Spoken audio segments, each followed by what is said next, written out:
agaknya Allah saja bagi aku demam, biar aku boleh rehat dulu rumah.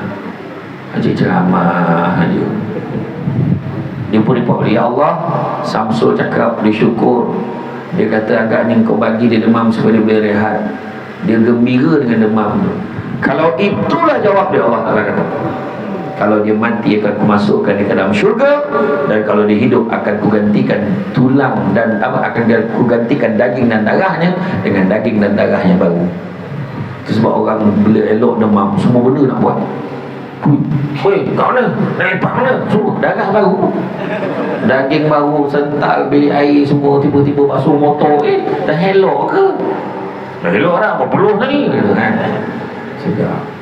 Tapi kalau dia jawab, aduh, kenapa lah demam tadi, aduh, mati lagi baik, dia kata.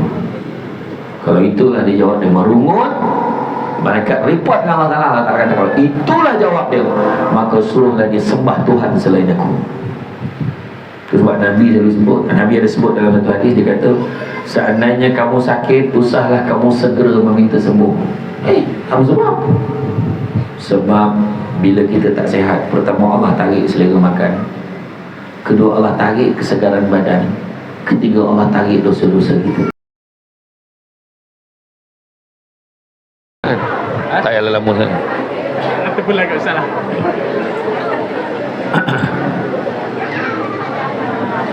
A'udzubillahi minasyaitonirrajim. Bismillahirrahmanirrahim. Assalamualaikum warahmatullahi wabarakatuh. Alhamdulillahillazi arsala rasulahu bil huda wa dinil haqqi liyuzhirahu ala dini kullihi walau karihal kafirun walau karihal musyrikun walau karihal muslimun.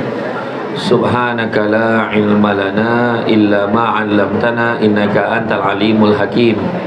Rabbi shrah li sadri wa yassir li amri wahlul 'uqdatam min lisani yafqahu qawli. Alhamdulillah, syukur kepada Allah Subhanahu wa taala, segala puji bagi Allah Ta'ala sekalian alam.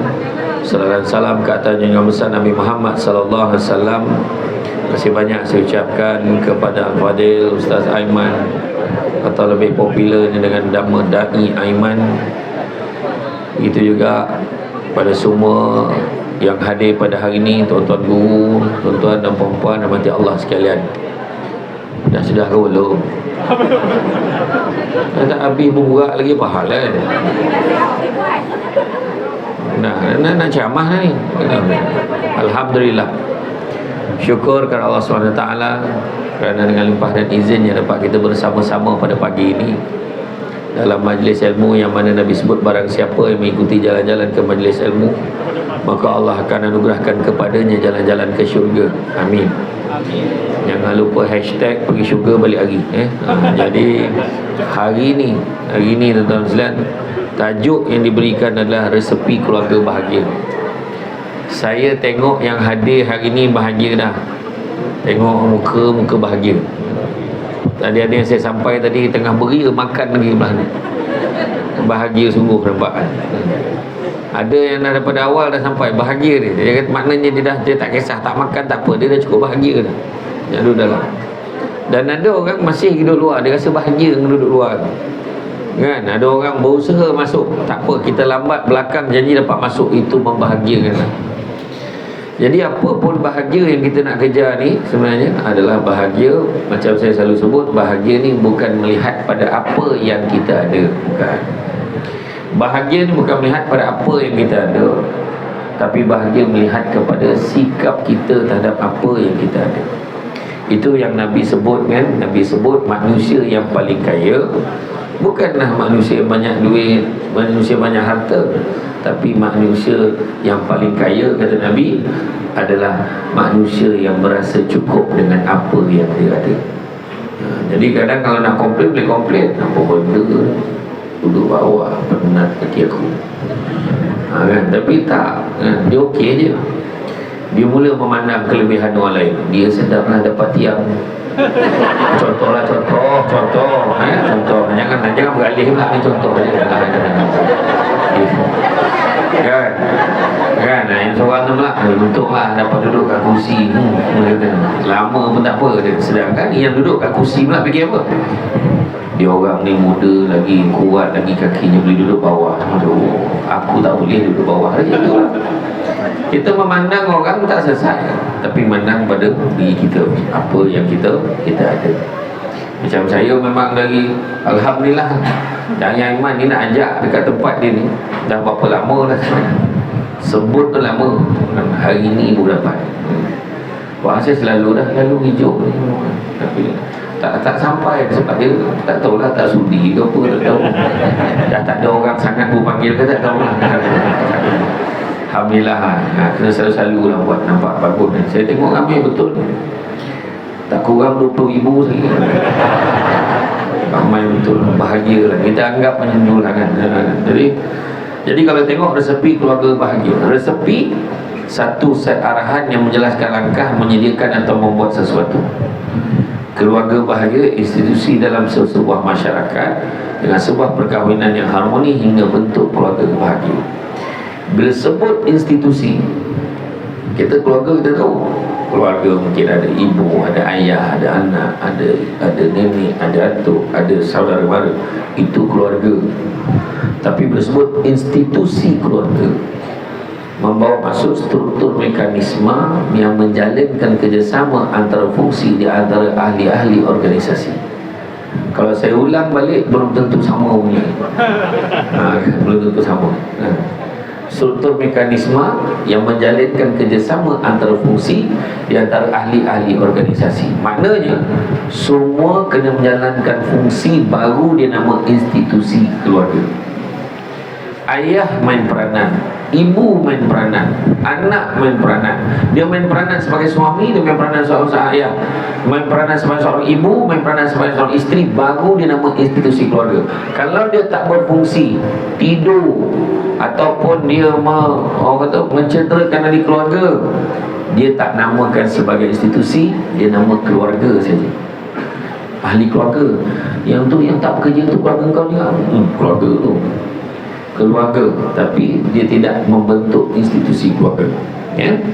Jadi kalau kita tengok bagaimanakah yang Nabi ajar kita, ya? Nabi beritahu sebaik-baik kamu adalah orang yang baik terhadap kaum keluarganya, dan aku adalah sebaik-baik orang terhadap keluargaku. Jadi tak ada dah contoh yang baik, teman. Pergilah mana-mana pun, yang contoh terbaik tetap Nabi kita.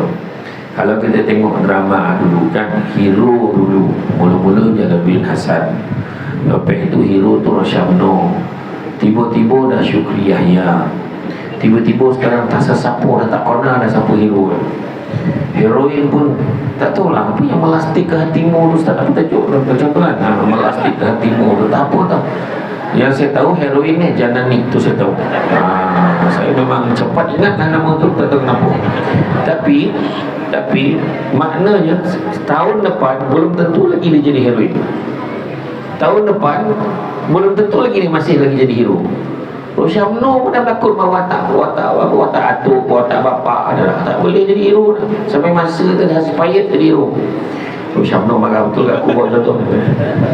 Tapi ada satu watak tak boleh tukar. Panggillah penceramah mana pun. Tadi kata, saya dengar ada penceramah selebriti dia panggil.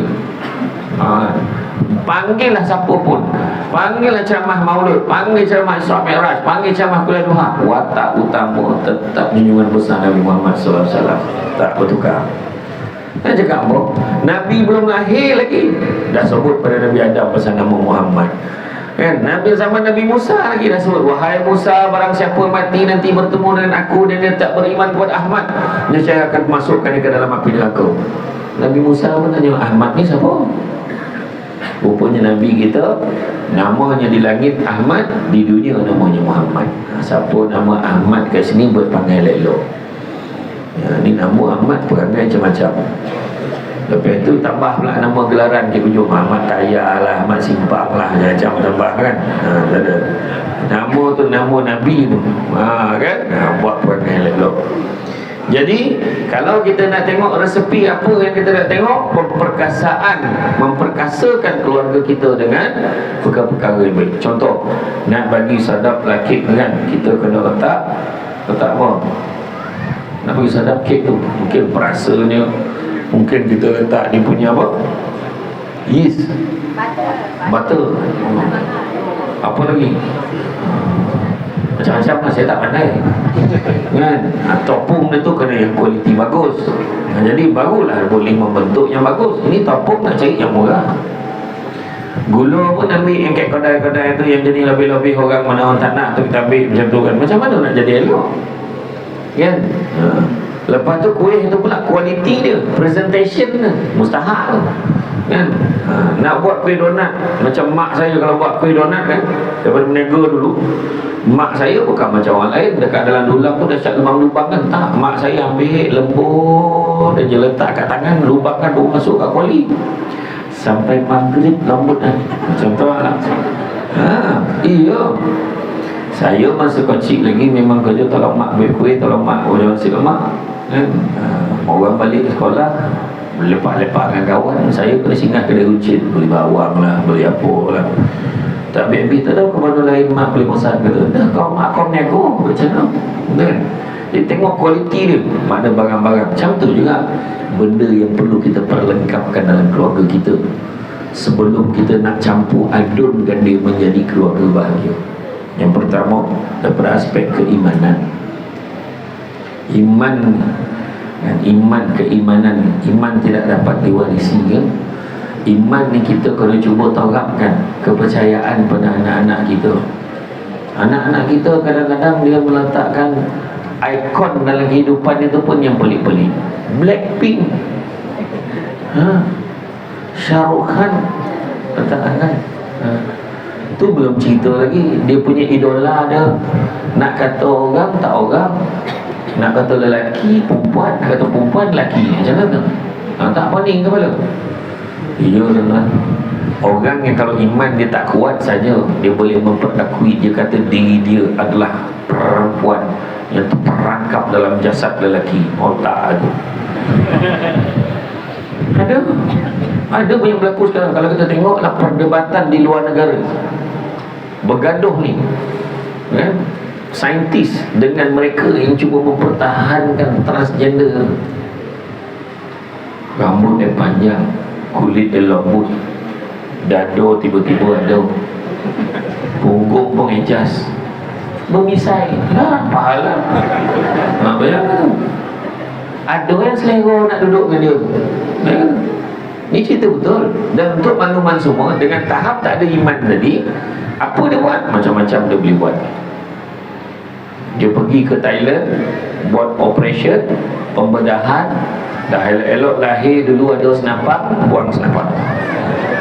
Faham? Tak faham sudah. Buang senapang ni pula bukan semuanya berjaya. Buang tu memang dapat buang, pendarahan tak berhenti, sudahnya mati. Ramai, beribu orang mati dekat sepadan sana. Lepas mati, tanam macam kita, kumpul longgok dengan mayat-mayat lain, bakar sekali. Mati dah lah cara macam tu, diuruskan mayat dia macam tu. Bayang hina tak hina. Tu sebab apa? Kenapa boleh jadi macam tu? Iman. Itu sebab ada seorang tu, dia tanya, seorang pelakon dia tanya dengan Abang Samsul awal. Dia tanya, kalau betul lah pakai tudung tu wajib, kenapa tak masuk dalam rukun iman? Kenapa tak masuk dalam rukun Islam? Mana masa suka kau, macam mana nak jawab ni tu? Dia pun tanya saya, macam mana nak jawab tu bang? Habis abang jawab apa? Tak tahu, tak tanya kau tu. Saya kata, saya pun taklah pandai kan. Saya pun taklah pandai dah. Tetapi kalau fikir kan, banyak lagi benda yang wajib tapi tak masuk dalam rukun Islam.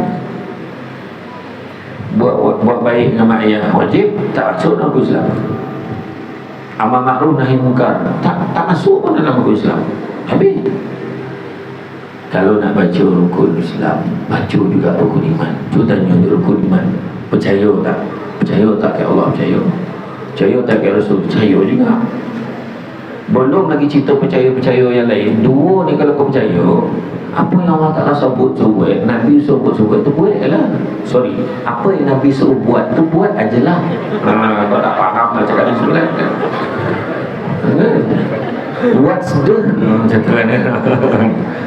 Dia dah suruh buat, Allah dah suruh buat ni, buat Allah lagamnya. Jangan kita buat. Yang Nabi suka macam kita buat, yang Nabi tak suka jangan kita buat. Jadi kalau dah Nabi kata suruh labuhkan pakaian, tutup aurat, dan Nabi suruh buat aja lah. Itu cerita dia.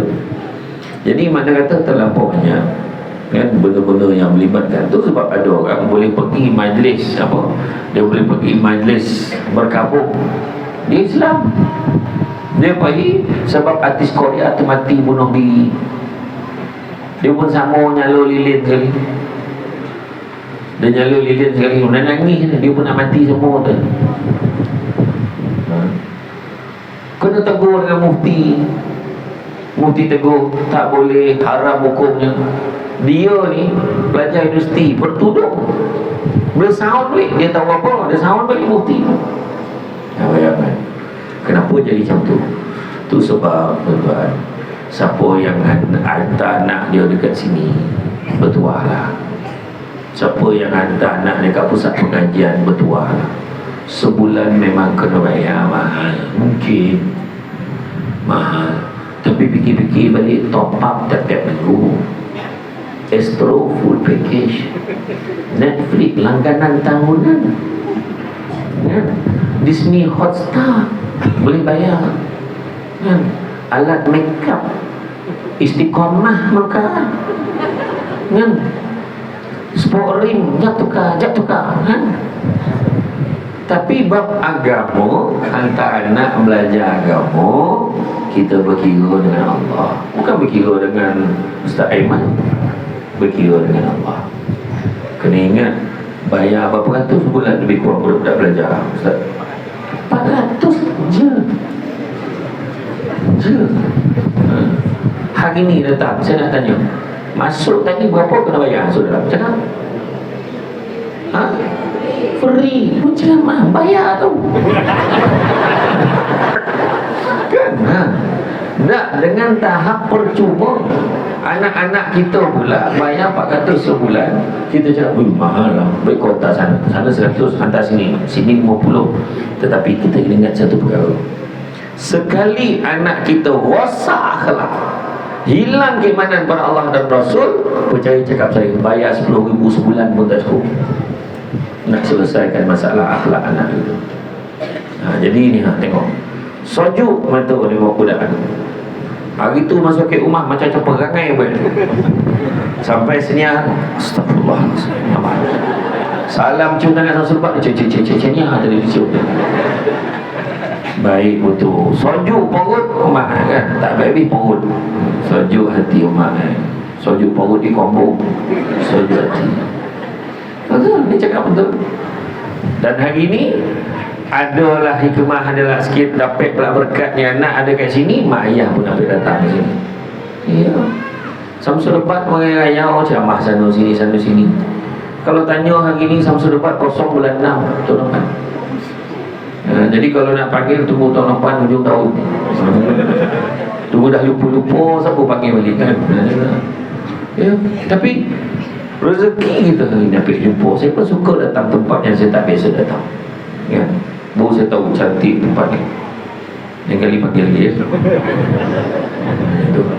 Jadi bab keimanan, ya. Allah Ta'ala menekankan kepentingan memelihara keimanan dan ketakwaan kepada Allah SWT dan Rasulullah sebagai inspirasi utama menjaga hubungan antara manusia, termasuklah keluarga. Bila dia percaya pada Allah dan Rasul, dah tentu dia nak jaga semua. Bangun pagi, kerja anak, jom kita semayang jemaah sama-sama.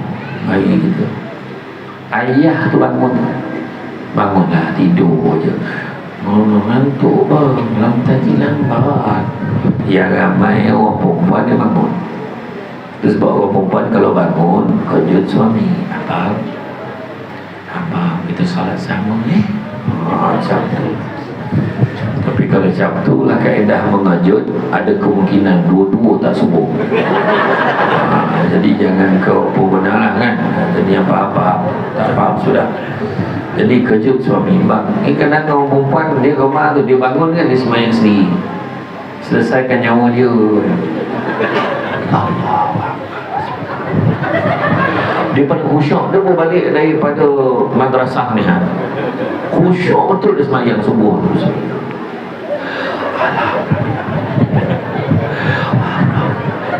Dia seorang nak masuk syurga.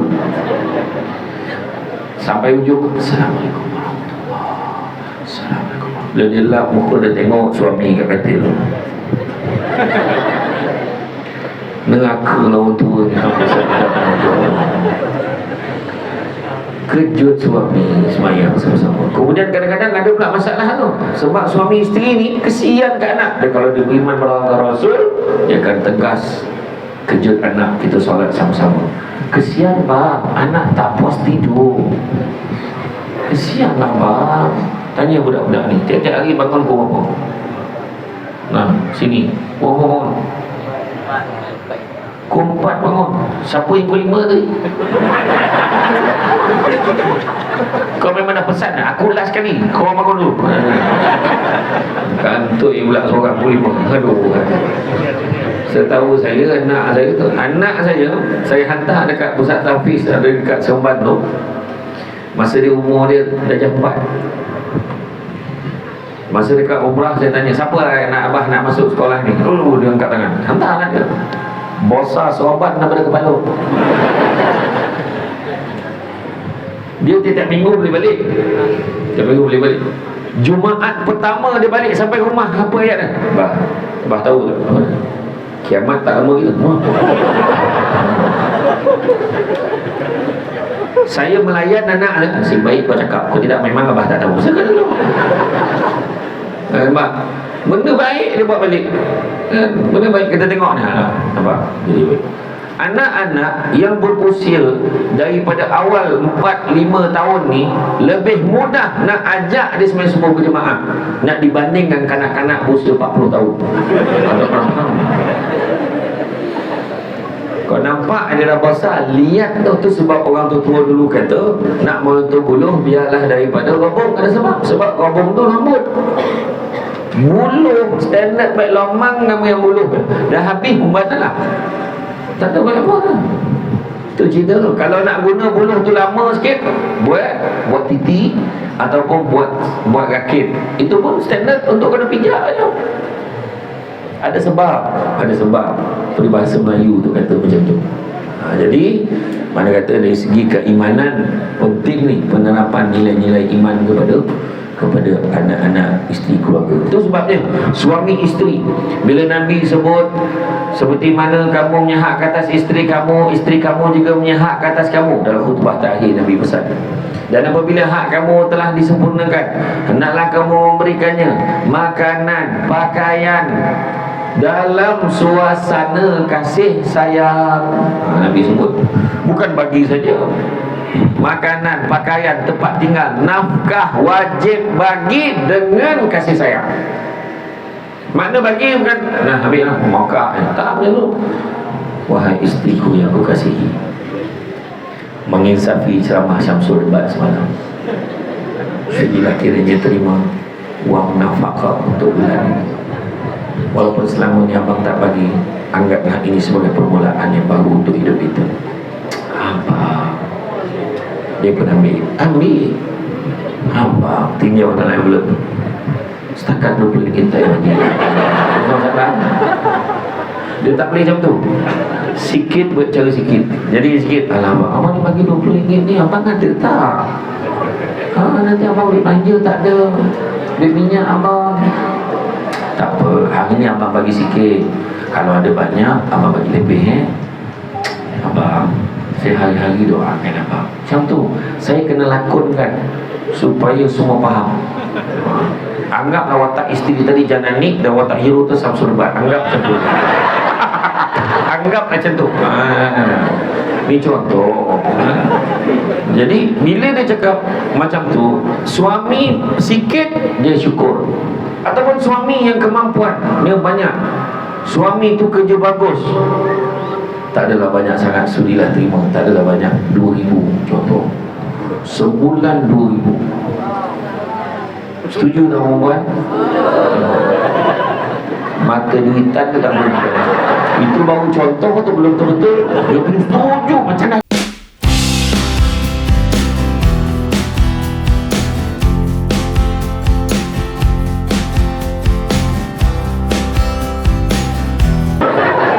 Cuba. Alhamdulillah, macam tu je. Tak napik dah. Dan kalau suami bagi 2,000, isteri kebetulan memang ada kerjaya, isteri boleh dia cakap, abang, saya tak nak duit ni, saya akan kerja, saya boleh cari duit saya sendiri, yang ni abang simpan untuk keluarga kita. Okey? Orang lelaki jangan risau, itu tak akan berlaku. Tidak ada turning back tadi. Kau bagi memang huyuk lah duit tu. Tak ada.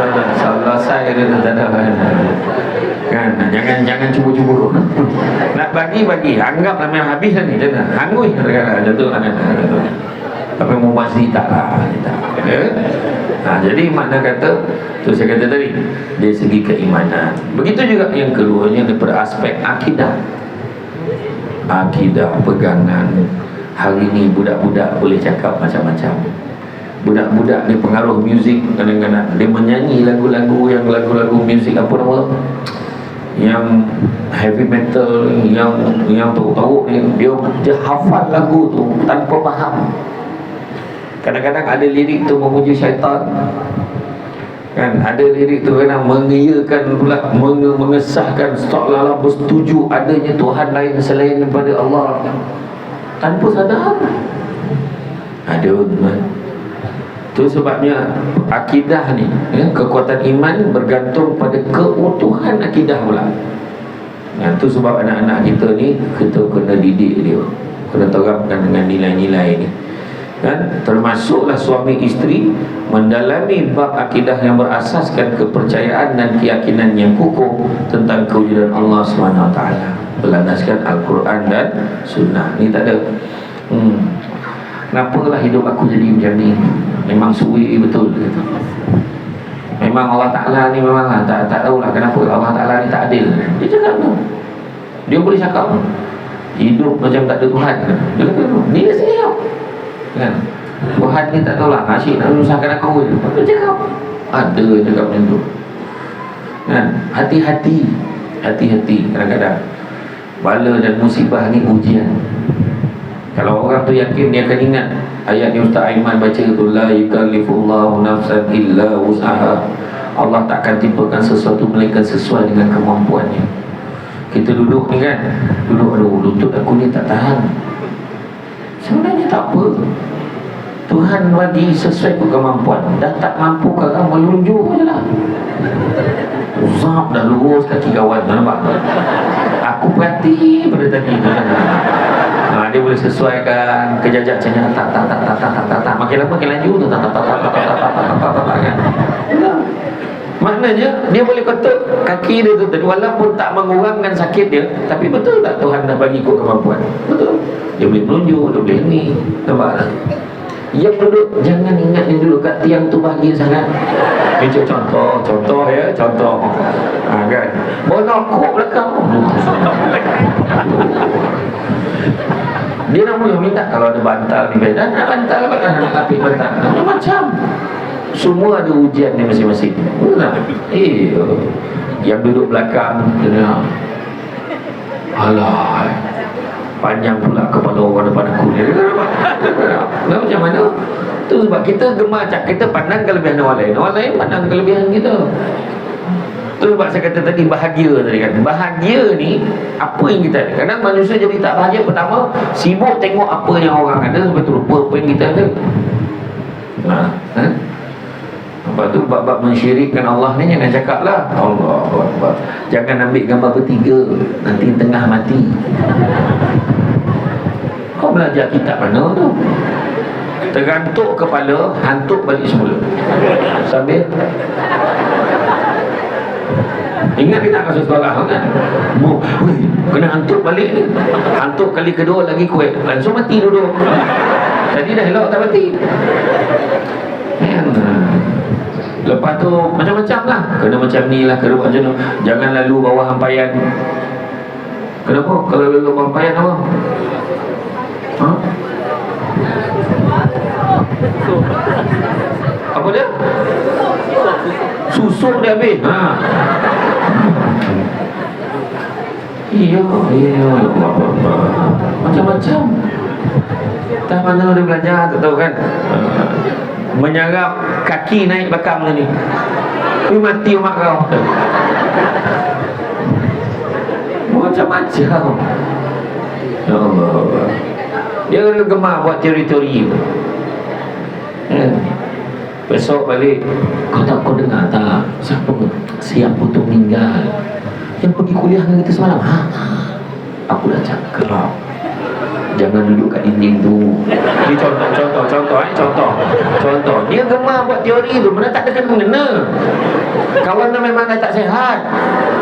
Habis dia babit. Patut semalam aku tengok dia tak gelak sangat, mati sangat dah. Tidak, bukan itu. Kita janganlah gemar nak mengambil alih kerja Allah Ta'ala. Jangan. Iya. Semua ujian Tuhan bagi kat kita ni nak suruh kita sabar. Sabar ni kalau kita tengok kitab Mukasyafatul Qulub dari Imam Al-Ghazali, ada 3 tingkatan darjat pahala. Pertama 300 tingkatan darjat pahala.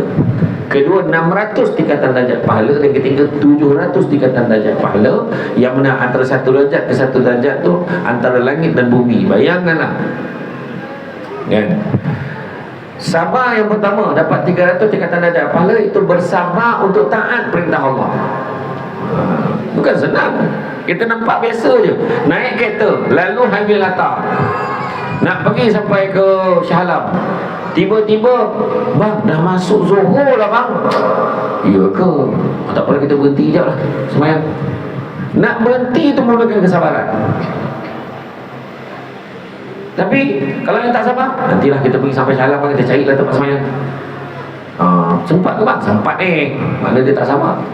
Tapi kalau dia berhenti, bang tak apa ke berhenti? Tak apa, sekejap je, solat lah sekejap. Kalau lambat kan nak macam mana? Nampak? Itu sabar. Yang dapat 600 tingkatan darjat pahala bersabar meninggalkan larangan Allah. Yang Allah tak suka tu bukan senang nak tinggal. Tengah sedap mengumpat ni kan? Mengumpat macam mana dia peluru Zionis tembak, macam tu lah laju dia mengumpat. Mahal pakai maflar Palestin. Ini contoh. Duduk tadi elok anak tadi, zikir dengan penerangan Ustaz Aiman. Lalu Samsul-Mat mengumpat tingginya. Dia kata apa sebab besar sangat dalam TV nampak kecil je. Dia kata macam-macam. Dalam TV nampak tua. Oh hajar. Ada ayat tu kan. Tengok depan lain pula. Dia kata kan mengumpat. Tapi saya maafkan saya siap, tak ada masalah tu. Tak ada tuntutan dah akhirat, so insyaAllah saya maafkan ya. Jadi kita ni bila buat contoh, kau tahu tak apa dia? Dengar Ustaz Aiman, kenapa? Aku dengar. Datang seorang lagi, sang tugak, apa cerita? Yang seorang tadi yang sabar untuk meninggalkan larangan Allah kata aku, kau ni tak baik lah cerita pasal orang tak baik tau, berdosa. Kena sama. Macam kau tu baik sangat. Dah kena. Kalau dia sabar, dia akan cakap, aku tahu aku ni tak baik sangat, tapi anggaplah ni usaha aku nak ajak kita semua jadi baik. Contoh. Tapi kalau dia tak sabar, macam kau tu baik sangat, yelah apa cerita? Dia sambung tu. Berkembanglah cerita tu. Nampaklah? Bukan senang. Dan yang paling tinggi sekali, yang mendapat 700 tingkatan darjat pahala, adalah bersabar dengan ujian dan dugaan yang Allah berikan. Cantik dipandang bulan mengambang, bulan mengambang taugam di awan. Kalau dah hidup namanya orang, takkan lari daripada ujian dan dugaan. Tentu ada. Allah bagi tak sihat, Allah bagi demam. Allah bagi demam, bukan bagi sakit kronik lah, bagi demam. Tengok macam mana ke rumah. Allah paling banyak sebut Allah kan demam. Allah. Ai bang, Allah. Itu demam tu belum sakit kuat lagi baru demam. Demam. Bila demam, Allah hantar 2 malaikat. Kau tengok apa si Ruslan ni cakap bukan nama sebenar. Ada nama Ruslan sini? Tak ada. Okey. Kau tengok apa si Ruslan ni cakap. Tak apalah. Apa si Samsul tu cakap bila demam? Contohlah. Katalah Samsul tu cakap, malaikat pun bercakap. Bukan Allah tak tahu, Allah maha mengetahui. Allah saja bagi kerja dengan malaikat. Kau pergi tengok Samsul ni cakap apa bila demam. Allah, agaknya Allah saja bagi aku demam, biar aku boleh rehat dulu rumah. Haji ceramah aja. Dia pun report, ya Allah, Samsul cakap dia syukur. Dia kata agaknya kau bagi dia demam supaya dia boleh rehat. Dia gembira dengan demam tu. Kalau itulah jawab dia, Allah Ta'ala kata, kalau dia mati akan kumasukkan dia ke dalam syurga, dan kalau dia hidup akan kugantikan tulang dan akan kugantikan daging dan darahnya dengan daging dan darahnya baru. Itu sebab orang bila elok demam, semua benda nak buat. Hui, kat mana? Nak lepak mana? Semua darah baru, daging baru, sental, bilik air semua, tiba-tiba basuh motor. Dah elok ke? Dah elok dah, apa perlu ni? Kan? Sedap. Tapi kalau dia jawab, aduh, kenapa lah demam dah ni, aduh, mati lagi baik, dia kata. Kalau itulah dia jawab, dia merungut, malaikat report dengan Allah Ta'ala. Allah Ta'ala kata, kalau itulah jawab dia, maka suruhlah dia sembah Tuhan selain aku. Itu sebab Nabi selalu sebut, Nabi ada sebut dalam satu hadis, dia kata, seandainya kamu sakit, usahlah kamu segera meminta sembuh. Apa sebab? Sebab bila kita tak sihat, pertama Allah tarik selera makan, kedua Allah tarik kesegaran badan, ketiga Allah tarik dosa-dosa kita. Dan bila kita sembuh, Allah kembalikan balik selera makan, Allah kembalikan kesegaran badan, tapi Allah tak kembalikan dosa-dosa kita. Itu dia. Boleh tak kalau sakit usah segera minta sembuh? Boleh tak kan? Oh, saya pun tak boleh minta cakap orang. Kita sendiri pun tak tahan, nak cepat baik, betul tak? Nak cepat baik. Tapi itulah yang Nabi SAW ada. Kalau kita sakit, kena terima. Allah Ta'ala bagi aku nak cuci dosa-dosa aku ni, adalah kebaikannya. Rupanya bila sakit baru tahu siapa kawan-kawan kita yang datang tengok kita. Assalamualaikum lah, aku demam macam kau datang, sedih tu. Aku tak ada apa pun. Kau dah 3 hari tak datang surau, risau pula. Kau sakit apa? Go out. Gaul balun kambing sampai 3 ekor. Iloh tu. Ya. Nak buat macam mana? Sedap sangat malam tu. Langsung togak kaki kawan tu. Jangan main-main orang gaul ni. Kasihan. Sakit. Ada seorang sepupu mak saya, Allah uji dia di bengkel. Dia nampak ada orang accident, dia berhenti parking motor, dia melintah jalan nak tolong orang tu, dia kena langgar. Bila dia kena langgar, 3 bulan dia tak sedar. Bila dia sedar, tangan, kaki semua okey, alhamdulillah. Tapi Allah uji satu nikmat yang Allah Ta'ala tarik, lidah dia tak rasa apa. Saraf lidah ni makan, macam kita makan kita, masin lah, masam lah, sedap lah. Dia makan tu tak rasa apa. Kali pertama dia makan, dia nangis, dia buang makanan, dia rasa peras. Bayangkan tu sebab siapa yang ada nikmat boleh rasa masin, masam tu okey lah tu. Makan ikan dekat tu kan, restoran Tom Yum, ikan siakap 4 rasa, terbaik. Nak makan tak? Siakap 4 rasa tak nak?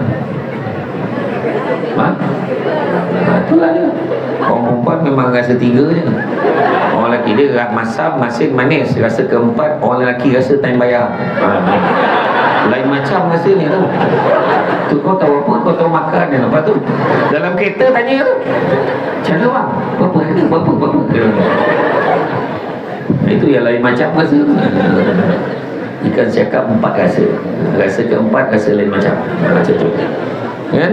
Jadi keutuhan akidah ni penting, dan dia akan sampai menjauhkan kita daripada mensyirikkan Allah serta sifat-sifat kesempurnaannya berdasarkan dari nafsi menggunakan Quran dan hadis, dan akli bersandarkan kepada akal. Jadi kita tetap pegang, oh ni kuasa Allah, Dalam hidup kita ni tuan-tuan dan puan-puan, 5 perkara kena ada dalam diri kita, kena built in, install dalam hati kita. Macam dalam handphone kan, kita masuk kamera 360 lah sebab nak bagi putih. Tapi tak ada software yang boleh menguruskan yang gemuk tadi. Dan melainkan kau bergambar tu ramai-ramai, kau menyuruh belakang orang, ambil separuh je badan kau. Saya lihat kita kan, orang perempuan kan perangai ni macam tu. Sinilah, sini. Okey, kepala nampak macam. Kononnya kurus sangat nak kan. Tak payah nak cover kan. Lepas tu sebab kita kena kurutkan berat badan kita. Saya pun takut itu pun saya nak kontrol. Saya cemburu tengok badan Ustaz Aiman ni. Tak tahu kenapa, macam mana tak apa dia buat tu. Saya kontrol. Ya. Nak kuruskan badan kena betul setting. Kenapa nak kuruskan badan? Sebab kerana Allah. Nak sihat, produktiviti okey. Ada orang nak kurus sebab nak lawa. Tak ada kena mengena. Lawa dan kurus tak ada kaitan. Kalau dah muka tu tak boleh blur tu, tetap tak boleh belah, kata budak KL lah. Tak, janganlah kecil hati. Tak, sebenarnya lawa tak lawa ni subjektif, kan. Kurus tu supaya senang nak bangun pagi. Cuba tengok bangun pagi subuhnya, Allah nak mencari, tak tahu nak kampung apa, tak tahu berguling-guling pun tak kena, guling tak kena. Dapat pula hari tu Ustaz pergi umrah, duduk hotel Double Tree by Hilton. Tilam tu, kita tidur tu, dia mendap tau. Tu yang ustaz yang seorang tu cakap, banyak dosa tilam ni. Tilam tu dosa tu. Sebab payah nak bangun. Itu bayangan. Dia tu sebab kalau pergi umrah ni, dia tak boleh selesa-selesa sangat. Susah gitu. Saya pernah dengan adik saya dulu tahun 2015. 2017. Saya dengan dia sebilik, seorang 2 katil. 2 katil queen tu, combine tu. Dia 1, dia 2, saya 2. Guling-guling tak jatuh lagi, guling tak jatuh. Macam-macam ngigau dah tak jatuh. Lepas tu yang tahun 2021 saya pergi, saya dapat 1 bilik. 1 bilik tu, dalam bilik tu ada 5 katil. Seorang 5 katil.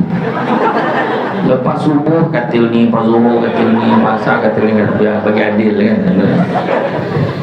Ada, tapi nak balik sebenarnya cerita tadi, installkan dalam hati kita apa? Pertama, sabar. InsyaAllah selamat hidup kita. Keluarga kita pun ajar sabar. Ayat yang paling orang tengah susah, tengah kena uji, kena pijak dengan suami hari-hari, kena tampar, kena pukul ke suami. Lepas tu curi pula duit kita, buat macam-macam. Yang terbaru itu saya dapat, pelik betul. Dia boleh bawa girlfriend balik rumah dia, tunjuk depan bini dia. Ya Allah, saya dah suruh dia report dengan pejabat agama. Dia bersama depan isteri dia. Ya Allah, tu cerita lain lah. Tengah syok-syok cerita ni, banyak macam, pelik-pelik. Tapi ada satu ayat Allah sebut, sabar itu indah. Untuk orang yang akan uji, mana indah, nak mampu je tapi kena sabar. Sebab akhirnya bila kita dapat kebaikan, hikmah di sebaliknya, kita faham kenapa sabar itu indah. Kedua yang kena ada dalam hati kita, kena install syukur. Syukur banyak-banyak. Selama ni dapat tengok dia dalam TV dia, akhirnya dapat tengok depan-depan, namanya Dai Aiman. Macam tu. Aku dah cakap aku dah. Sama tengok depan-depan. Saya ni pun orang tak kenal sangat. Saya pergi Sarawak baru ni, tahun lepas, orang tegur saya, nak ambil gambar boleh? Non-Muslim, free hand boleh, tak ada masalah. Tak salah orang ke? Tak salah. Adi Putra kan, saya kata betul. Tak tahulah nak kecil hati ke nak suka, tak tahulah. Ini bukan cerita bohong, saya cerita betul. Wallahi betul. Itulah yang dia sebut. Saya tak adalah terbawa sangat, tapi bila masuk bilik air tu,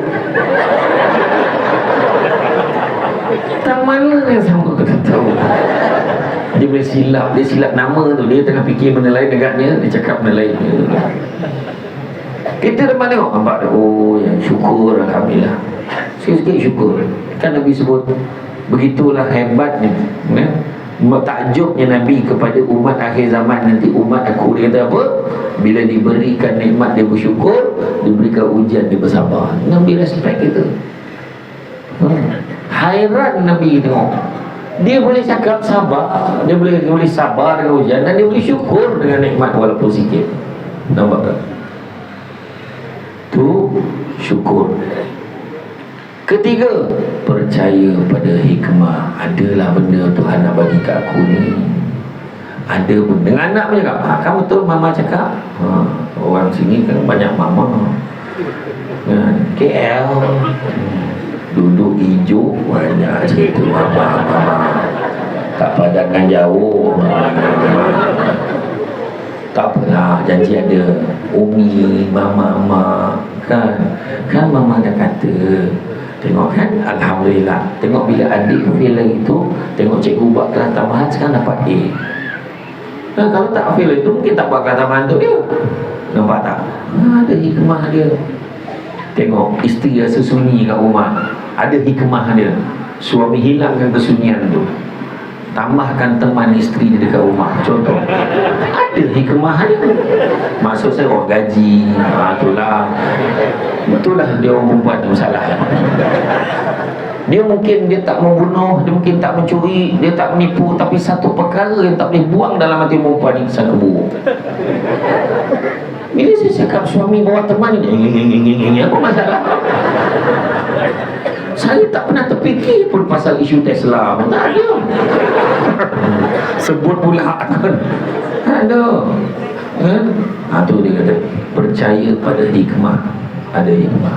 Tanam tabu di tepi rumah, cabut ubi sampai ke akar. Kalau hidup percaya pada hikmah, selautan garam terasa tawar. Ya, jadi mana kata? Tenang hati. Keempat, redha. Apa beza redha dan pasrah? Macam itulah. Bila saya tanya macam itulah, timbul koma, darah tak jalan, oksigen tak sampai kotak dan pahala pula. Tadi elok kau nak kan. Tapi elok lah tu. Saya pernah ceramah kat Kuala Pilah, ada satu masjid tu. Saya ceramah maulud, saya tanya apa masuk selawat makcik apa masuk selawat. So makcik tu jawab, dah ceramah lah, tanya pula sound pula. Sound ni aku risau musik makcik kita. Menyesal pula aku tanya. Lagi diam lagi, okey tu. Redha ni kita menerima dengan hati yang ikhlas. Tapi pasrah, terima dengan hati yang sakit. Mana tak betul-betul terima. Saya bagi contoh nak bagi faham pasrah macam ni. Sampai hati dia macam ni, tak apalah, akak terima, ni bahagian akak. Dah suami akak pilih jalan macam tu, akak terima je. Kan nampak macam mana, siapa perempuan, ada perempuan yang suka kan benda ni. Akak nampak macam mana, apa lagi pilihan akak ada, akak terima je lah. Itu pasrah. Redha macam ni, dah mungkin rezeki akak macam ni, akak terima lah. Cuma akak berdoa, mudah-mudahan suami akak mampu dan adil, jaga semua dengan baik. Akak tak nak besok suami akak dipersoalkan akhirat nanti sebab ketidakadilannya dalam menjaga semua tanggungan dia ni. Allahu Akbar. Akak akan cari jalan lah untuk bincang dengan semua isteri suami kakak ni, untuk bincang elok-elok. Jadi orang lelaki itu payah nak berlaku ya? Saya cuma bagi ini sekadar ilustrasi saja ya? Tidak boleh dijadikan rujukan untuk mana-mana. Tapi itulah maksud redha, terima dengan hati yang ikhlas. Redha. Dan kemudian yang terakhir sekali, ikhlas. Apa maksud ikhlas? Buat sesuatu tidak mengharapkan balasan, wa imma perkataan terima kasih pun tidak diharapkan. Orang kita ni pelik sikit. Aku tolong dia ikhlas, dia terima kasih pun tidak. Makna tu tak ikhlas tu. Itu sebab orang tua-tua dulu-dulu kalau tolong kunci kenara, Dia cakap, terima kasihlah kau tolong aku. Oh, ada lah kau, tak ada benda pun sikit aja ni. Kau ni terima kasih pula. Kena marah, terima kasih. Lembarlah. Itu maksud dia ikhlas dulu. Dan paling mendalam sekali masuk ikhlas ni, kita buat sesuatu tidak mengharapkan pengiktirafan manusia, yang kita harapkan daripada Allah. Datang hari ni dapat apa? Pak tengok kita jauh banyak. Tak, point dia tu pengiktirafan daripada Allah. Datang ni majlis ilmu, malaikat catat ni kat keliling kita ni, tengah catat ni kita buat apa ni, semua ada pahala, cuma kita tak nampak kan. Kalau nampak bertabur lagi dengan nasihat Ustaz Saiman pun lagi saya siapa tu kata. Iya. Ya, jadi itu dia akidah. Kemudian ni apa? Kemudian yang perlu kita terapkan dalam diri ahli keluarga kita adalah ilmu pengetahuan yang mendalam untuk menjadi jaminan jaminan utama pembangunan keluarga. Kena ada ilmu. Itu sebabnya saya cerita masalah rumah tangga. Saya ada bentangkan paper itu, cabaran pembinaan rumah tangga abad ini. Saya bentang paper kat Setiawan Perak. Sebelum kahwin lagi dah ada 3 masalah. Pertama, tak mampu. Kedua, tak layak. Ketiga, ikhtilat. Sebelum kahwin, dah kahwin macam-macam masalah lah. Komunikasi dengan mak mentua tak berkesan, masalah dengan ipar duai, masalah mak mentua pilih ni, masalah mak sendiri tak restu, masalah ni tak balik-balik, dah kahwin tak balik-balik rumah mak, macam-macam. Itu cerita lain. Maknanya kena panggil dan ceramah yang lain lah. Maknanya saya tak dapat cerita tu. Sebelum kahwin tak mampu, maksud tak mampu, tak ada duit. Yang tak ada duit tu pula ada setengah keluarga disebabkan tak apalah, dia ni orang baik, dia ni rajin, solat tak tinggal, tak apalah, kita bagilah, tak nak nyusahkan dia, hantaran senaskah Al-Quran cukup, mudah-mudahan Allah murahkan rezeki dia. Ada family yang macam tu. Tetapi ada kes tak mampu, tak ada duit, dimampukan dengan personal loan. Masalahnya personal loan yang dipinjam tu dengan interest. Dia buat pinjaman bercampur dengan riba, itu digunakan sebagai benih untuk mula membina rumah tangga. Bayangkan masalah macam mana. Pertama. Kedua, tak layak. Apa maksud tak layak? Apa pun tak tahu, ilmu apa pun tak ada, tapi nak kahwin. Semayang tak, apa tak, mandi hadas pun tak tahu, tapi nak kahwin. Satu lagi kata Dr. Nik Salida, panas baran juga kriteria tak layak kahwin. Kontrol dulu. Semua nak marah, macam mana nak jaga? Dia sepatutnya melindungi, bukannya mencederakan. Yang ketiga, ikhtilat. Ini paling menakutkan. Ikhtilat apa? Bukan kata yang dah bertunang, yang dah berkapal ni sebelum nak kahwin tak jaga ikhtilat. Bukan itu saja. Masalah sebelum kahwin, lelaki tak jaga hubungan dengan perempuan lain, yang perempuan ni tak jaga hubungan dengan lelaki lain. Lepas tu bila kahwin, bocor rahsia. Lepas tahu ni, jumpa gambar tu, jumpa gambar ni, kawan-kawan cerita dulu dia pernah check in hotel dengan orang ni. Benda tak jaga. Yang tu saya tak nak urai panjang. Sebelum kahwin lagi nombor satu. Sebabnya ilmu ni salah satu kriteria penting. Bagus tak ada ni? Cek dulu. Okey, cuba baca Fatihah sikit.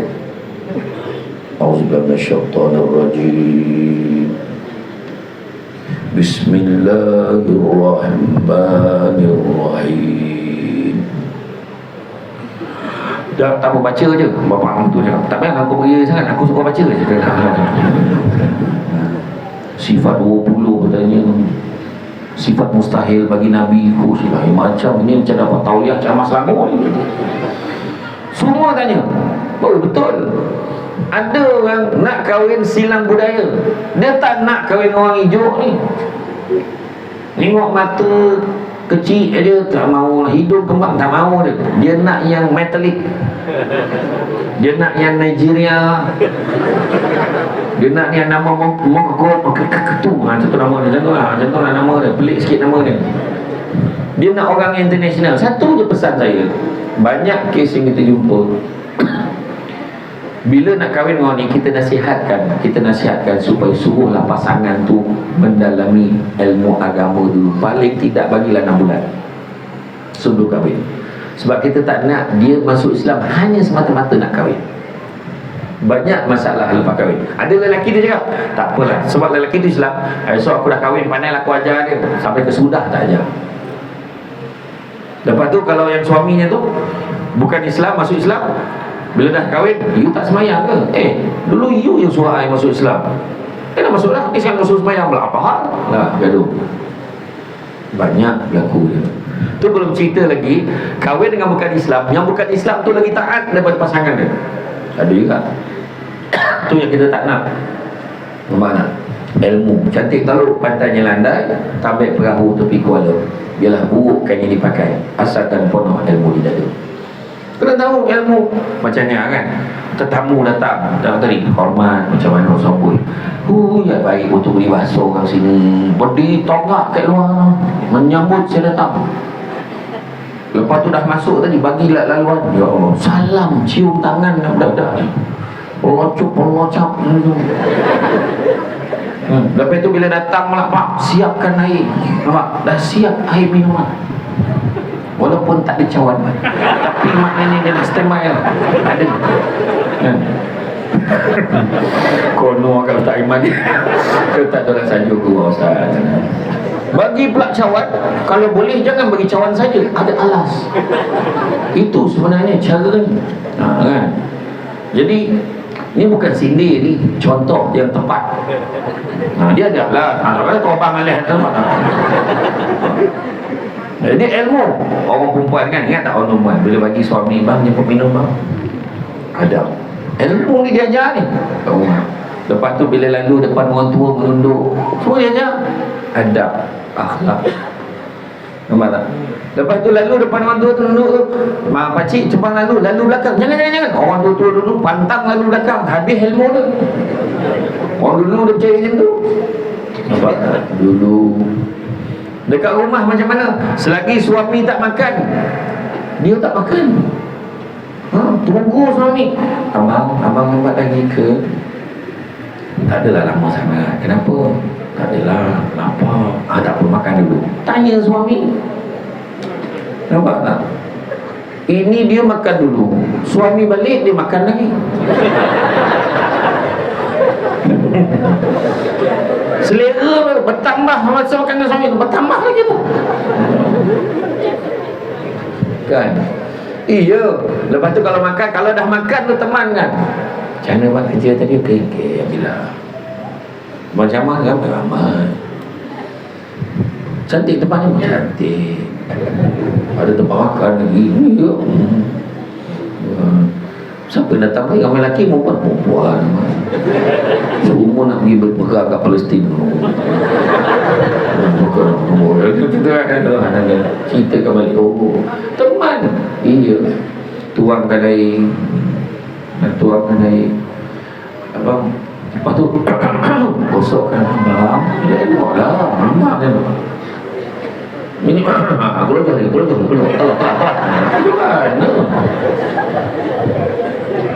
nampak tak? Ini ilmu ni. Orang tua dulu kan. Kalau saya ingat, saya arwah hatuk sebelah mak saya jauh ni. Arwah hatuk je boleh duduk atas meja makan. Yang lain semua bawah ketika. Lepas tu kita berdoa, minta-mintalah ayam tu tak habis. Kita minta kan arwah hatuk. Iya. Macam tu sekali lah, macam-macam. Ya. Sebelum tidur salam. Kalau hari ni ada gaduh-gaduh, pun tak kisah tak gaduh pun, abang, saya minta maaf kalau saya buat salah hari ni. Sebelum tidur. Ada tak dosa buat dengan suami ke saya? Ada tak? Dalam kereta tadi terasa ke kan, lambat bawa kereta nak mati, la ilaha illallah. Yang laki ni je yang ada kita simpang mana tu, Bukit Badung tu, Bukit apa tu. Yang salah simpang dah buta ke apa, dia memang tak apa nampak. Contoh marah suami ni nampak je tu, hati terasa nampak betul iya, maknanya kisah benar saya cerita. Tak ada makna sampai abang sebelum tidur, abang saya minta maaf tau kalau saya buat salah hari ni. Suami pula usap kepala isteri, yelah abang pun sama. Jangan belagak pula. Kau tahu aku siapa ke? Belagak pula kan. Kan. Iyalah abang pun sama, banyak buat salah. Tentu. Iya, barulah okey. Ini minta maaf bila dia jamakkan dosa tu setahun. Pagi raya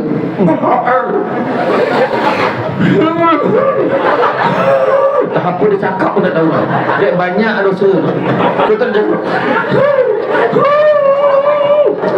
Yang suami tak apa dosa ni aku ampun lah. Dia tak faham. Dia tak faham. Jadi kalau kita minta pagi raya kena happy.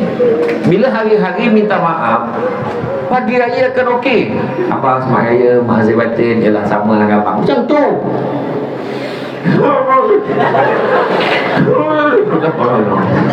Adalah terlepas satu. Apa tu? Saya tak ambil duit abang 1,000.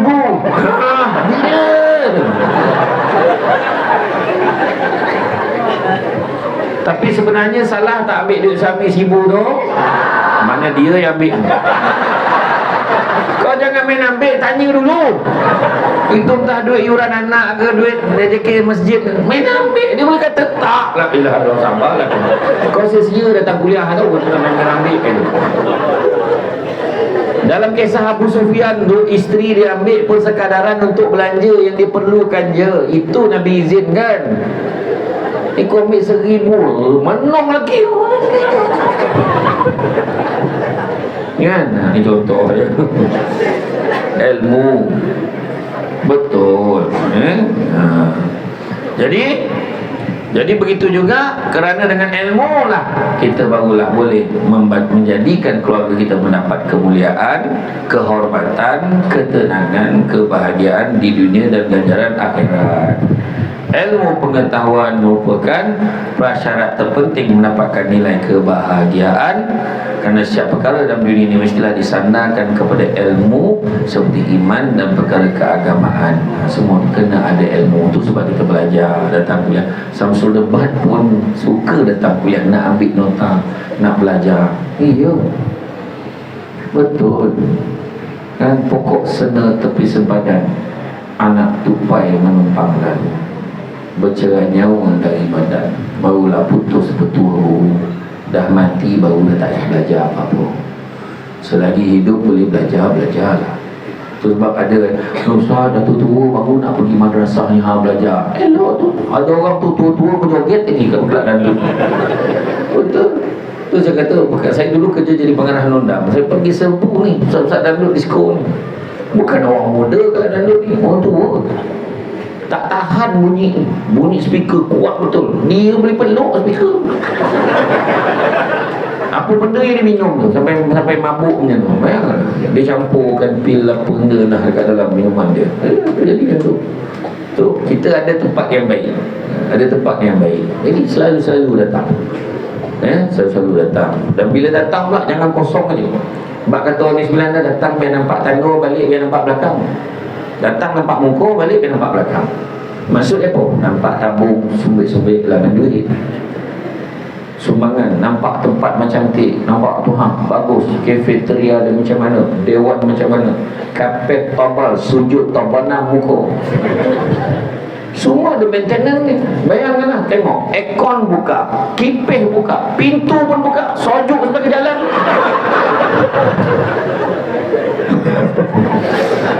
Kan. Okay, tengok mana macam mana. Tengok Ustaz, nak nunjuk aircon tak cukup, kita kena tambah lagi aircon, berkipas pun mana. Tu kan. Jadi mana kata datang dengan ilmu. Kemudian amal, kena amal. Dah tahu kena amal. Amalkan sejajar dengan ilmu yang kita dapat. Jangan cari ilmu yang sesat.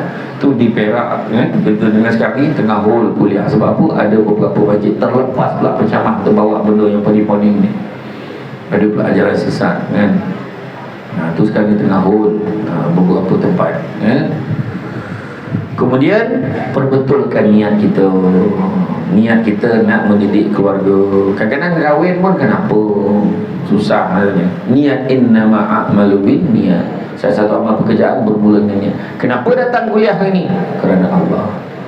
Kenapa pergi ke kahwin? Kerana Allah. Sebab bagi mantul urus ni sebab nak tautkan silaturahim. Kerana Allah.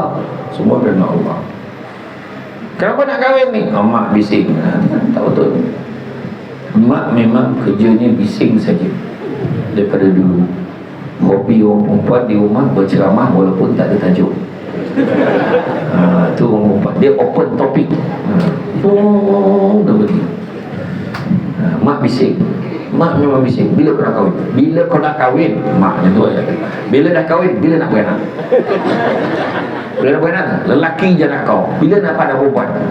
Dapat anak perempuan, beranak je kerja kau. Salah pula beranak tu. Yang seorang tu, kenapa nak kahwin? Kau kahwin habis kahwin nama dengan saya je belum. Kenapa nak kahwin? Umur dah banyak dah, bila lagi nak kahwin? Yang kenapa nak kahwin? Geram tengok kat perempuan. Susah nak jumpa orang jawab. Kenapa kau nak kahwin? Sampai dah. Ini maksud saya. Nampak? Ya. Kenapa nak kahwin ni? Dia ajak imam tanya. InsyaAllah mam, saya nak kahwin ni kerana Allah. Biasanya yang jawab kahwin kerana Allah ni biasanya lelaki yang nak kahwin. Itu biasanya. Sebab itu je pilihan jawapan yang dia ada. Sampai hati abang buat saya macam ni. Kenapa bang? Apa salah saya? Apa salah saya bang? Kerana Allah. Itu je jawapan. Tapi lepas tak lepas belum tahu kita. Ini contoh. Dan begitu juga sosial, hubungan satu dengan yang lain. Terapkan nilai-nilai amanah dalam keluarga. Saya nak bagi tambahan 7 resepi keluarga bahagia. Pertama, solat berjemaah. Itu kena. Sebab solat tu tiang agama. Solat tu tiang dah. Tapi nak bagi solid, solat jemaah. Kalau tiang agama kita tak boleh jaga, macam mana tiang rumah tangga nak jaga? Itu pertama. Yang kedua, orang perempuan, orang lelaki, air tangan sendiri. Maksudnya apa? Didik anak, kita didik anak sendiri. Mana yang kita sempat didik anak, didiklah. Orang perempuan sempat masak, sempat siapkan apa, ni air tangan kita sendiri. Kadang-kadang kita buat proses perswastaan. Ada orang gaji, suruh gaji. Orang gaji patutnya hanya membantu, bukan dia ambil alih. Salah tu. Kan? Air tangan tu sebab orang tua tu dulu. Tanyalah orang Jawa. Masyarakat Jawa. Saya ada darah Jawa, belah mak saya. Mak saya Jawa, belah ayah saya Minang. Tu muka saya macam Pan Asia. Jawa campur Minang, jadi janam, bantai. Orang tua-tua dulu yang Jawa ni, ingat tak sayur bening? Sedap sangat bening. Sampai ke balik, mak buatlah bening sikit mak. Suruh mak juga buat. Air tangan mak itu.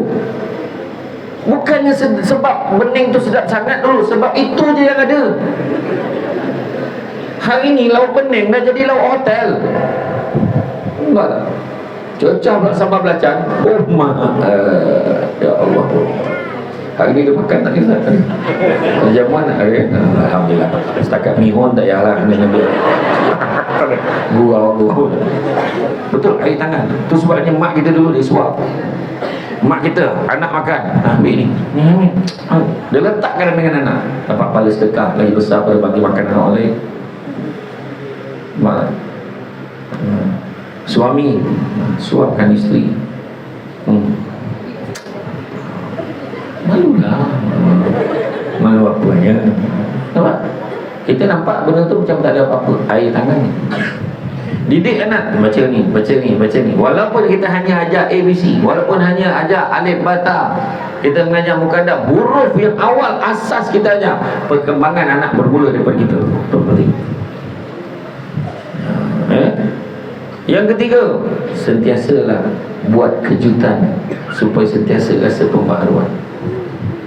Tiba-tiba kat atas katil tu buat tabur bunga. Pahal? Pahal ni. Apa sampah kau lambat ni? Laki buta dah tak nampak. Nampak berterabur. Apa sampah kau tabur ni? Bunga lah, bunga. Bunga. Flowers. umur 75 tahun, isteri umur 65. Niang badan malam tu tidur, bosol lumak umur kat badan. Poluk baru rasa kebahagiaan setelah berpuluh tahun kahwin. Rasa kenikmatan dalam rumah tangga. Selang 3 bulan, halo, kau panggil adik-adik balik hidup. Pak Hal, Pak, ada bono nak bincang. Semua balik. Pak Hal, Pak, Sania cakap, abang nak cakap, mari. Omak kau ngandung. Dapat adik ni kau? Mana tahu kan? Hilang jemaah seorang. Mengapa ikat apa tu lama tak datang kuliah kita? Dia mabuk lah. Contoh lah, contoh. Ke situ pula. Aduh, pening kepala aku lah. Kemudian seterusnya, berikan perhatian pada pasangan dan jadilah pendengar yang setia. Suami isteri, kadang-kadang suami ada masalah nak mendengar, isteri pun kadang-kadang nak suruh dia didengar tapi dia tak mau mendengar. Kena saling mendengar. Antara lelaki dan perempuan yang paling ketara masalah mendengar adalah lelaki. Orang perempuan ni yalah, ni ya, ni ya, orang perempuan. Orang lelaki boleh cepat sikit tak? Jangan bawa masa aku lah cepat situ. Tu masalah. Kena sabar orang lelaki. Orang perempuan macam tu, dia kalau hurai tu dia tak boleh, dia kena tadi kan, memang tahu tak tadi kan. Lepas tu kepatangan dia satu lagi, kena pandang muka dia. Pandang kat sini. Belum pandang. Tu ikutlah gagam dia. Kemudian sentuhan mesra. Pegang. Mas ni, tak bang, duduk. Nampak pegang. Sentuhan ni mustahak. Lagi tua suami tu, semakin tua dia, semakin manja dia. Betul tak kan? Saya tengok masa pelayaran Islamik saya pergi dulu, ada seorang ni, suami ni dah umur 70 lebih, menggigil, bertongkak, ubat banyak, ubat jantung, ubat cair darah, semua dia. Lepas tu isteri dia, abang duduk bang, kejap panggil abang lagi tu, 75 80 tu mesti pakai abang. Bang, ya hai bang, ni ubat dia dah susah, makan ni dulu bang. Lepas tu roti tu siapkan. Ambil ni apa? Allah kasihlah. Ini bila orang nak mati untuk jangan kemesraan. Menurut kajian di Malaysia ni, menurut kajian, suami mati dulu pada isteri. Jadi anggaplah itu hari terakhir. Macam mana agaknya layanan kita? Kalau layan yang terbaik. Ini semua sibuk dah, penat dah, nanti dah, tinggali dah, besok dah. Jangan. Nanti kalau suami kita dah mati, tiba-tiba tak sempat kita bagi khidmat, kita menyesal. Betul, orang perempuan senang masuk syurga. Jaga solat, jaga puasa kata Nabi, jaga maruah diri, maruah suami, taat perintah suami, jaga keempat-empat ni. Nabi kata masuklah kepada mana-mana pintu ikut pilihan nanti kamu. Boleh pilih pintu lagi. Orang lelaki mana boleh? Semua neraka masuk cakap. Bukan apa, banyak soalan nak kena tanggungjawab ni. Orang perempuan tu je, jaga maruah diri, jaga maruah suami, taat perintah suami. Faham? Tengok. Mulai hari ni setuju je dengan kehendak suami. Faham? Faham ke tak faham? Dia ada beza faham dengan setuju. Saya tanya, faham tak faham? Faham, setuju tak? Tengok. Macam mana? Itu sebab Nabi tengok dalam neraka ramai perempuan. Dia dah tahu, dah bagi hujah, bagi hadis tadi. Tak? Sebenarnya okey macam ni lah, saya betul kembali. Taatlah perintah suami untuk perkara-perkara yang baik sahaja. Setuju? Orang lelaki kahwin baik tak? Baik. Contoh, tak maksudnya perkahwinan tu baiklah. Itu maksud dia. Kemudian komunikasi dua hala. Jangan kita nak gunakan rejim tuku besi. Jangan. Aku suami kan, aku tak boleh lah. Itu jangan-jangan lah. Itu sebab kena ingat komunikasi dua hala. Apa cerita ni? Cerita tu lah abang tadi kan. Macam mana silapkan saya keluar orang tu. La ilaha illallah ya ke? Mahal ke lah? Mahal bang, masa beli dulu ibu. Hari ni tak dapat dah tu. Mahal tak apalah. Siap. Nanti kita cari gelang lain Betul ke ni bang? Ayolah, tapi pakai duit kau. Selesai. Benda boleh selesai, nampak tak? Bukan tak boleh selesai, nampak tak? Wajar menjantan ke? Taklah. Maksudnya ambil berat. Komunikasi dua hala. Jangan kita pentingkan diri sendiri je. Dan ramai yang tak tahu, kadang saya selalu rasa orang lelaki wajib dalam bab nafkah orang lelaki wajib mengutamakan isteri dan anak-anaknya dahulu sebelum ibu. Bab nafkah, berbuat baik kat mak ayah tetap wajib abadan sampai bila. Tapi mak dia yang yang belajar agama, mak dia yang tahu ilmu, dia akan cakap ke anak dia, "Saat apa nak belanja? Kau dia bagi kat mak ni, anak bini kau macam mana? Ada tak ni?" "Ada mak, dah selesai." Tak apalah, makasihlah banyak. Tu mak yang baik. Bukan main lagi kau ya, kau bagi kat bini kau. Aku ngandung kau 9 bulan. Kau demam dulu siapa jaga kau ni? Aduh, penat anak macam tu. Jangan susahkan anak macam tu. Yang penting kau jaga anak bini kau baik-baik, dapat mak pahala. Tak sia-sia mak didik kau. Ya mak, ingat. Itu faham? Kemudian kebersamaan. Macam tadilah Ustaz Aiman tanya, siapa datang dengan suami? Datang suami sesama. Sabar. Allah uji perjalanan datang kemari. Bocor pula tayar. Kau lah ni sibuk lagi kuliah kan? Sekarang dah bocor tayar. Aduh, musibat betul. Musibat kata bini dia. Tapi kalau suami yang ada kebersamaan, dia rasa gembira kan, tak apalah, nak buat macam mana, dah jadi tak. Isteri boleh, kalau abang minta maaf bang, kalau saya tak ajak bang kuliah ni tentu tak bocor tayar. Tak baik. Turun. Kenapa bang?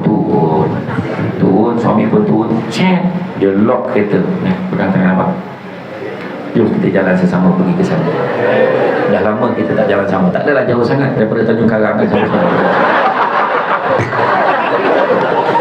Sampai ke Bukit Badung dah tak upah orang kan. Tak ada ni contoh. Jadi maknanya itulah dia. Jadi tuan-tuan dan puan hormati Allah sekalian. Jadi makna kata bahagia ni, itu sebab Nabi kan? Bahagia ni macam saya sebut tadi, bukan melihat pada apa yang kita ada, tapi bahagia melihat pada sikap kita terhadap apa yang kita ada. Keluarga bahagia ni satu keluarga yang dapat merasa senang antara satu dengan yang lain. Dia memandang tu rasa sejuk hati, dia memandang tu dia rasa gembira. Orang kadang balik rumah tak, macam cacing panas, cacing kepanasan. Aduh nak keluar, pergi mancing je lah, lepak dengan kawan je lah, pergi sini lah. Tak. Orang yang dah sayang dekat keluarga dia ni, dia rasa susah nak tinggalkan keluarga dia bila balik rumah. Betul. Anak pula orang yang selalu jarang ada ke rumah. Macam saya kan, sampai ke rumah, nak duduk rumah, tapi yang kat rumah tu sibuk nak keluar. Kan? Iya. Jadi sampai kat rumah, kalau nak keluar pun sampai cakap dengan isteri, "Wahai isteriku, sudikah kiranya kau izinkan abang keluar barang seketika bertemu dengan sahabat abang? InsyaAllah sebelum bulan mengambang abang akan balik." Tengok, itulah ayat yang Nabi sebut pada Aisyah pada satu malam dalam selimut tu. Nabi kata, "Wahai isteriku, izinkah kau agar aku bangun pergi untuk solat sunat barang seketika?" Aisyah jawab apa? "Tidaklah aku lebih gembira kalau kau terus bersama dengan aku dalam selimut ini ya Rasulullah. Tapi pergilah kau ya Rasulullah." Bukan Nabi takut bini, Nabi guna bahasa yang indah. "Sudahkah kiranya kau izinkan aku pergi solat barang seketika?" Bahasa macam tu lah. Jadi bila suami buat bahasa macam tu malam ni, kita kena faham lah. "Wahai isteriku, sudahkah kiranya kau izinkan aku pergi berjumpa dengan sahabat barang seketika di kedai mamak kat Sempangan?" Berabui lah kan, memakak ini dulu. Isteri kan jawab sama macam dialog Aisyah tadi. "Tidaklah saya lebih gembira kalau abang terus bersama dengan saya di rumah ini abang. tapi pergilah kau wahai suamiku. Oh, macam tu. Apakah abang tidak akan balik malam ini? Maklumkanlah dengan segera. Sudah dapat aku menutup pintu itu seawalnya. Oh, bahasanya puitis. Oh, janganlah begitu, kasar sangat bunyi. Aku pergi minum seketika saja. Kan? Ya. Jadi tuan dan puan sekalian, apa pun saya pernah sebut, kunci keluarga bahagia ada 5. Kunci rumah, kunci pejabat, kunci kereta, kunci syurga, kunci spare. Kunci rumah, sistemkan keluarga ikut sistem Islam. Kunci pejabat, cari rezeki yang halal. Yang halal itu cukup buat kamu, InsyaAllah bahagia. Ketiga, kunci kereta, hala 7 pemanduan bawa keluarga, biarlah ke arah yang diredai oleh Allah. Kunci syurga, nak dapat syurga dengan rahmat Allah. Nak dapat rahmat Allah, tak ada cara lain, beribadah sebanyak-banyak.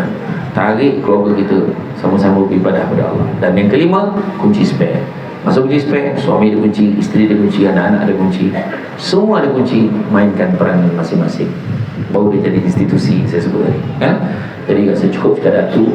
Cara pandang tu saya faham, dia tenung tapak, dan setiap kali saya pandang dia beralih-alih kaki dia, saya faham dah, saya faham. Kalau cara tenungan tepat tu, kalau saya teruskan ceramah, ada kemungkinan berlaku malapetaka dalam orang kita. Jadi tak payahlah tanya soalan, dah tu. Dan sumbangan.